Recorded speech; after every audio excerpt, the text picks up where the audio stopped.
Bloop doop doop. We're back to Blood. We're playing Bloodborne. Welcome back to Bloodborne. Welcome back to Digi Bros. I've got a scarf. I'm the father geese coin. We are about to fight one of the hardest bosses in the game. Certainly, just because it's like you can't parry it, does a fuckload of damage no matter what. Has a lot It's got a bunch of fucking spiders. Yeah, it has a lot It's of the king. helpers.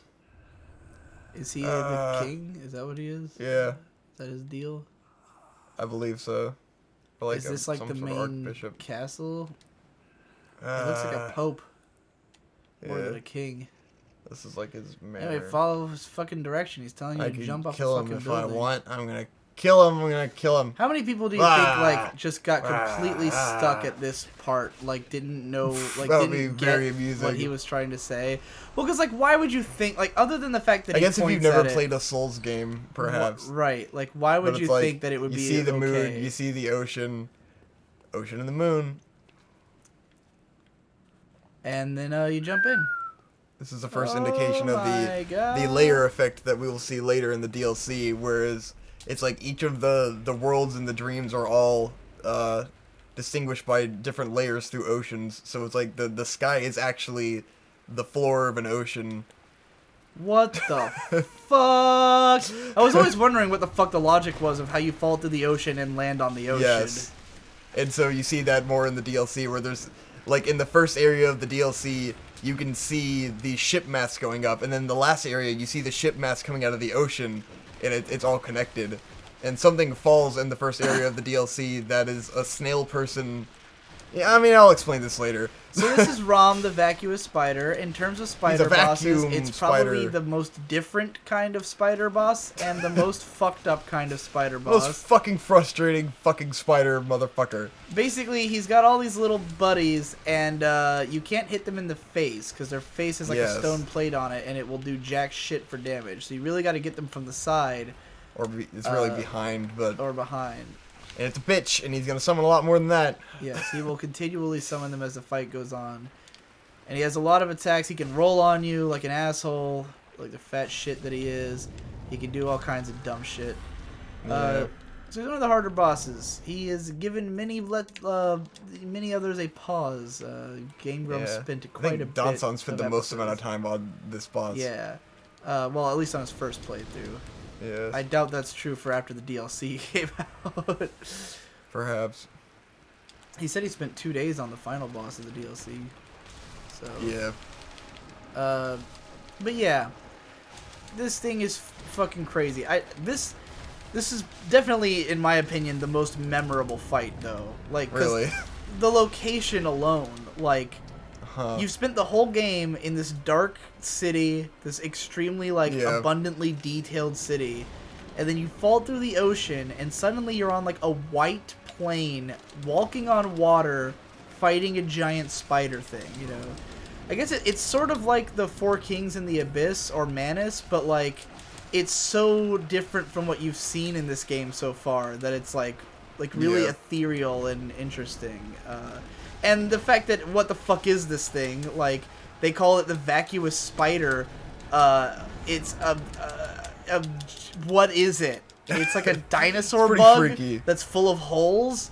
It's vacuous. Yeah. What? I have never heard an enemy described as vacuous before.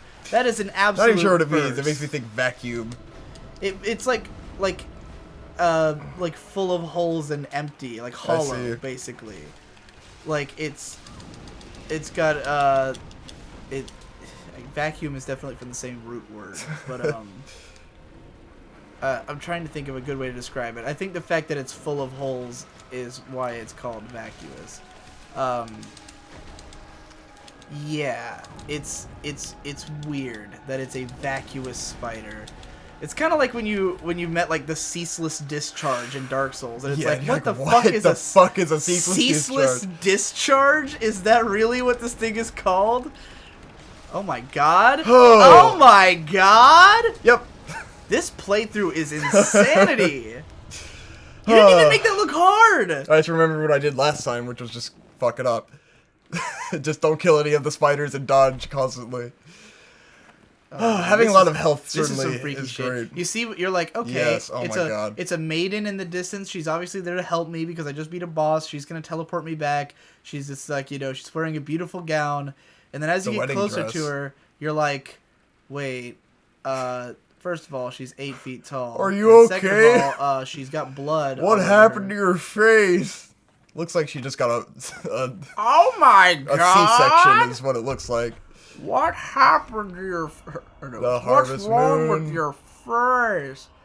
Yeah, there's a giant fucking moon. Yesterday, when we took that trip to Wawa... And you hear a baby crying. Yeah, that's not creepy. Huh. You see a woman in a wedding dress. Looks like she just had a fucking emergency C-section. And then you hear a baby crying with a blood moon. Huh. Yeah. When we went to Wawa yesterday during our last play session, we Big-ass actually blood moon. saw a huge blood moon. Pretty awesome. When we were on the road, and we both like flipped shit because it looked It was like super low. It looked like it was like hanging right over the streetlights, and it was shaped like an orange peel because it was like a crescent moon, and we were both just like, "What the fuck? Oh shit, dude! Blood moon!" It was awesome. I actually went out for a walk later that night, and the moon was completely normal in a totally different part of the sky and everything. Snap! And now we can see the Cthulhu monsters who have been hiding around. Yes, the amygdalas. So I remember way back in one of the early parts where we got grabbed by an invisible thing, and we thought it would kill us, but it didn't. That was what it was. It's one of these guys. These things have secretly been around the whole time, and we just couldn't see them. Yes. But now we have more insight because we've seen an elder god, so we know what they're like. That's what Ron does, right? Something like that. I think it's like one of the elder gods. This place is just god, these shit. things are just coming out of the fucking floor. Yes. See, this is back to the city, but it's like the fucking like most hellish part of town. Yeah. There's just... And the sky is purple now. Is purple. You're seeing more of these fucking god statues everywhere. Statues of fucked up shit. There's these dudes fucking all over the shit. place. So, yeah, you're back in the city, but now you're in hell. This is the moment... This is the moment in the Dark Souls history video where what's his name, not Framped, the other one, would have said, "This shit is fucked. I'm gonna go find some more dudes to set on fire." It is Framped who says that. Oh, now we'll get big dudes shooting laser beams at us in a minute. Yeah, these things are Reapers. They are the Reapers from Mass Effect. They are just totally fucked. They shoot Reaper lasers at you. And we're gonna get introduced to people. Have I ever told you about the stupidest moment in any video game ever from Mass Effect 3? Probably. Look, Yeah, I think you have. I think you've done that on Digi. A lot of people hate Mass Effect 3's ending. And I don't care about the ending. I didn't even care when I got to the ending because I was so mad at the game for so many other reasons. And this moment, really, anyone who's complaining about the ending, think back to the fact that this happened, that this was a real moment in the game. There's a part where you as Commander Shepard are on a cliffside on this little imagine like a really large like mountain like in the middle of the desert, like in Nevada, right? Like where there's like those big steps, as they're called. Yeah. You know what I'm talking about? The big rock structures that are just out in the middle of the desert that are kind of like mountains but they have a flat top. Do you know what I'm describing? Yeah. You're just like looking into space and not saying anything. Yeah. There's those big mountain things out in the middle of the desert, right? And you're not on top of one. You're on like a little section in the middle of one, like cut into the side. There's like a little platform, and you're on that little platform. And about a mile away from you is a Reaper, a giant, like skyscraper-sized monster machine that shoots a giant laser beam, like a huge laser beam, right? Yes. And it's like a mile away, and you are trapped in this tiny little space on this cliffside. Like, you can only go about 20 feet to the left, 20 feet to the right. Shit.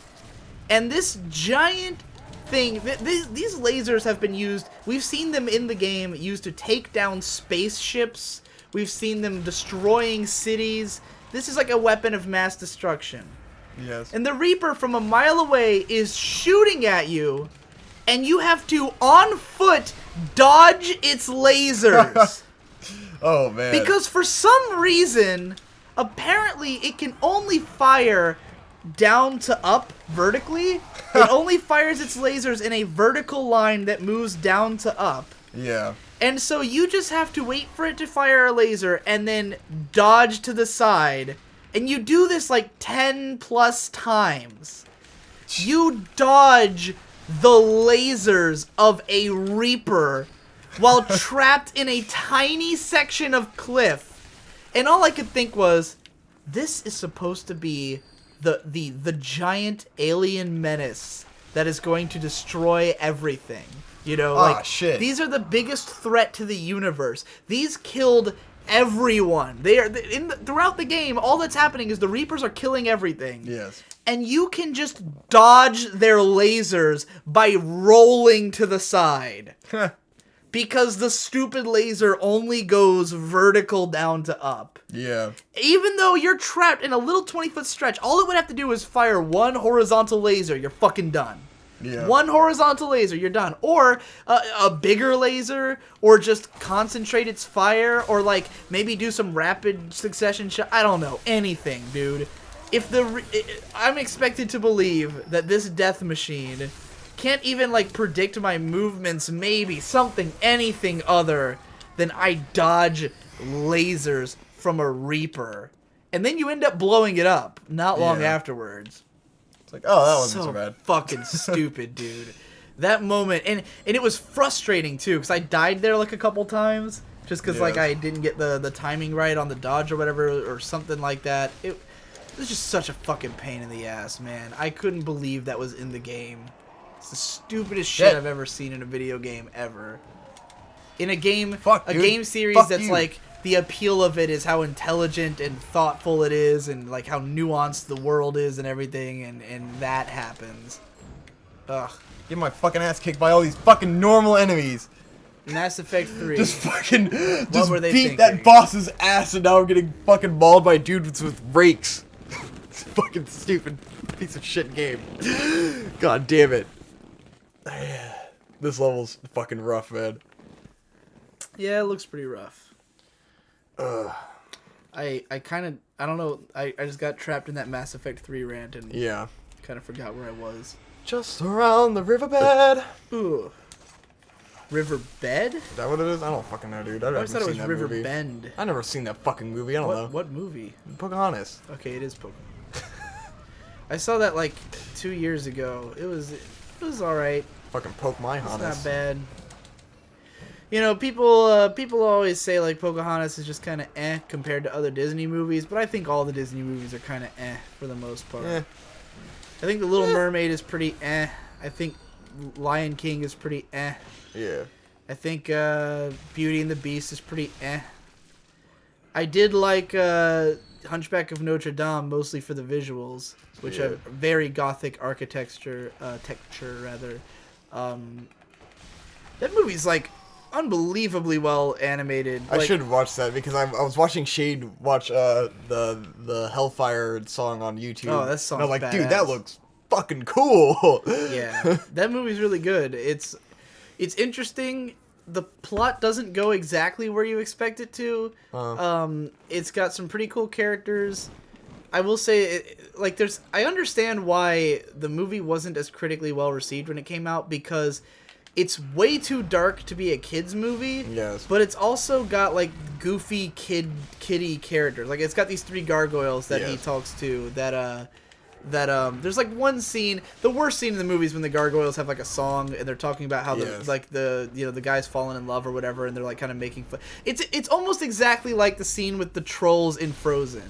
When they sing the stupid song. And you're like, why? Right. This was going so well. And that is easily the worst scene in Frozen, is where they have to do the big, dumb, like, only kids could... And even kids would be annoyed with it. So I would have been annoyed with it. I don't know who it's for, you know? I mean, there are kids who probably like it, but just not It's just annoying. It's an annoying scene with annoying characters that takes you out of the tone of the film, you know, at a moment when when you're kind of taking it seriously, you know? Yeah. And there's a similar moment in Hunchback of Notre Dame, but otherwise it is a very cool movie with unbelievably good looking animation and like art design. that I think is undercredited compared to other movies of theirs. My favorite Disney movie, though, is Lilo and Stitch. Lilo and Stitch. I should probably rewatch it because I didn't like that at all when I watched it. It's fucking awesome, dude. The first like 30 minutes. I also don't like the way it looks a lot either. Oh man, it's really nice looking. It's got I don't like great the character designs. I don't like the color palette. Designs. It looked muddy when I watched it. I don't know if like someone showed me a shitty stream or something. It could very well be the case, but the first 30 minutes are like brutal. Like it's about this little girl just being pissed off and beating the shit out of people. Yeah, it's awesome. Because I was immediately like, the first thing that happens is like, it's this little girl and she like goes to school and just is like really mad and like just beats the shit out of the other kids. Like she, honest to God, beats them up like maliciously and is like a dick about it. And I was like, whoa, like what is happening here? And then she like gets into this big fight with her sister. Like, it's just like a very intensely violent movie. You know, and then what's great about it is that Stitch shows up and he's also violent. I remember him kind of like creeping me out. He's supposed to creep you out because he's a criminal. Like he's an alien criminal who's escaped from prison. Yeah, and like which I had never known about it. Right. It's just like, oh, and okay. He teams up with this girl and like it's kind of like he's so extreme that he makes her realize how extreme she is. You know, like he's so fucking Christ. He's fucking firebombs. He is so violent that she realizes how violent she is, and like fucking screaming crazy bitches. Hold the fuck up. God damn it. But like shit on my fucking ass. They kind of both learn from each other how to not be so. You're just screaming like fucking retards. Just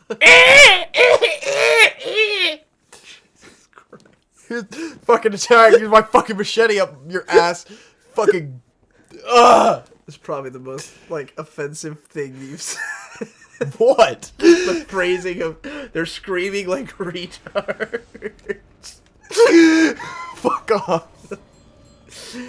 Oh man. This fucking obnoxious enemies. Old fucking freaky bitches, man. God damn. They are pretty freaky old bitches. Yeah, this part definitely I remember also the Grumps having a hard time. This area just has like the most enemies and it's like, oh my god, give me a fucking break. What the fuck is that? Yeah. This shit came out of the ground. Yeah, I was not ready for that. This thing spawns them. Oh yeah, that's right. You had to kill the bell bells, ringers. Yeah. That's right. I remember this area. Shortcut. This place is so fucked, man. It's one of those where I barely explored it the first time I went through because I was so afraid of dying at all times. Somewhere around here, it might have been if you went to the right. There's like a place where you can drop off. I know. And then yeah, and like, in the process of trying to beat this area, like watching Aaron do it, I watched him do that like probably 40 times. He died so much in this area that I watched him run off that ledge like 40 fucking. Oh my god, it's here. This is where they took you, right? Huh? The bag guys? Isn't this where you got out of the bag? Yeah, that's kind of in a different part of this area, but it's that wasn't the same bonfire, though? No, it's not the same bonfire, but you can get to that area around here. But it's like the layout of that room was the same as the place. Yeah. This is not what I was referring to, incidentally, if that's what you thought. I'm talking about just like it's just like a normal ledge. It's not like a secret or anything. But there's a part where he falls down a ledge and kills a couple of guys. It's where there's like 2 dogs, and then there's a bell ringer and some other enemies, and then you have to fight 3 hunters at the same time. That place. I don't remember. That thing looked like it was about to try to stab you. Fuck him up. But when I get here is a key to go to one of my favorite fucking areas. Next time on Digi Bros, we will go. I don't know. We're not gonna go there yet. It's tough.